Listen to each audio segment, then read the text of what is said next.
everyone, welcome to another motovlog on my channel. My name is fjr1300, and today's motovlog is going to be something as it normally is on my channel, and that is motorcycle related topic. That topic is bad news for FJR fans. Let me explain. So there's a transmission recall on the 2016 through 2020 Yamaha fjr1300s. My bike that I just got about this time last year, late January or early February, is on the list, unfortunately.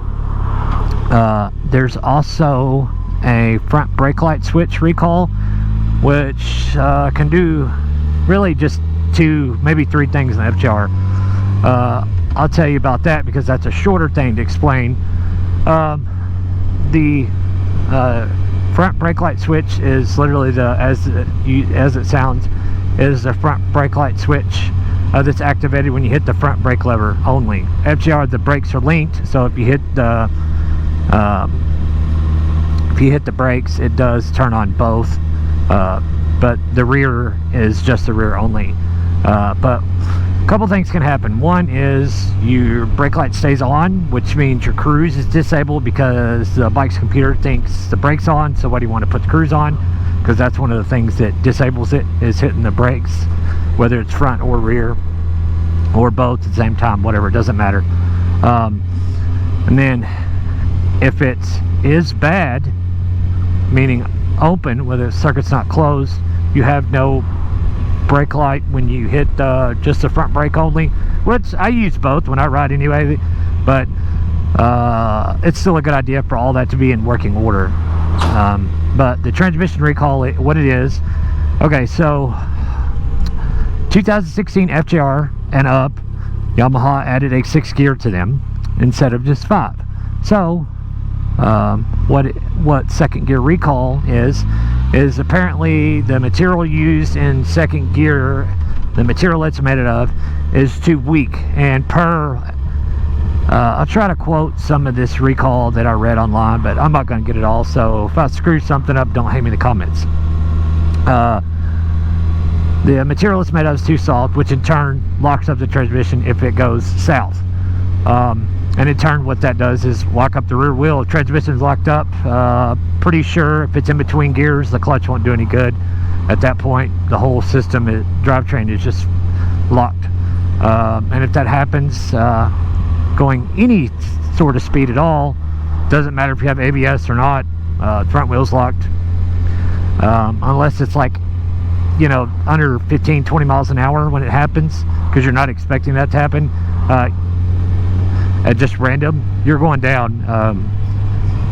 I'm waiting on, yes, I know I shouldn't be riding mine right now because at the time of filming this video, mine has not been fixed. I'm still waiting on my paperwork from Yamaha, even though, because the dealer, they can look it up online, but until they have the paperwork that gets the dealer, and I get my paperwork in the mail that says my bike is one affected,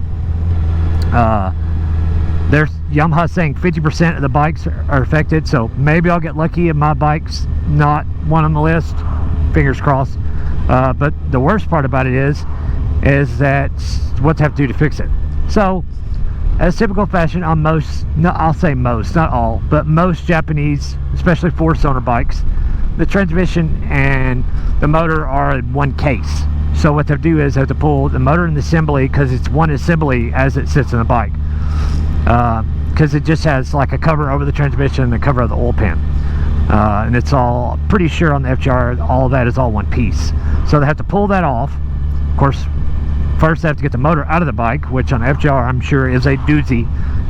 It's a big motor, even though it's a big bike, but there's a lot of stuff you got to take off. You got to take off fairings, you got to take a lot of stuff off. I'm sure there's some motor mount bolts that you may even have to take the under the seats, little plastic pieces off, but that's just a couple bolts. That's not a big deal.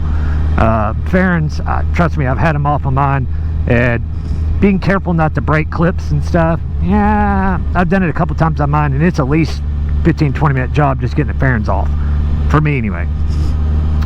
So once they do that, they are replacing second gear with a quote-unquote, as the recall says, forged gear. I don't know if that's forged steel, forged aluminum, I can't remember, sorry.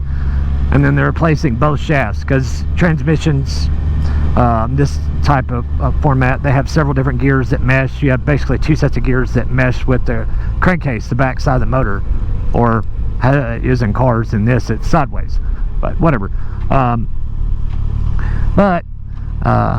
It's Yamaha says, as per the recall, what I read, it should take a Yamaha certified technician 14 hours is what Yamaha estimates to complete the transmission recall.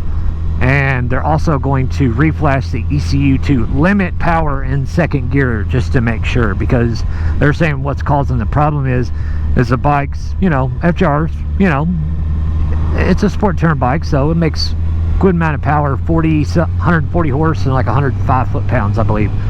So even though it's a 645 pound bike, it is by no means slow. Don't let the bags and the whole big windshield and stuff fool you. But you know, it's not a good thing. Am I going to trade my bike in when it's fixed? Absolutely not. Yamaha get it right. They stand behind their stuff to make good quality products. Every manufacturer makes mistakes. Now, some people may choose to trade their bike in after it's been fixed, or just let the dealer they trade in to fix it. That's totally up to them. Maybe they just don't trust anymore. You know, this is a bike that I've wanted for several years, and I'm not going to get rid of it because they're going to do the exact same thing, except it's going to be new when it is assembled from the 2021 Yamaha FJRs and up, at least in the US. I don't know how many of them are affected in all this number worldwide, but US is saying something like 2,200 units are affected from those 4 years. So if you own an FJR that's a 2016, if you've not already been contacted by Yamaha, you might want to contact them or contact your local dealer, or both like I did, and go from there. On that, guys, thanks for watching today's motovlog. If you've not already done so, please like, share, and subscribe. It helps the channel out a ton.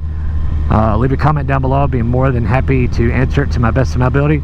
Ride safe and have fun. See ya.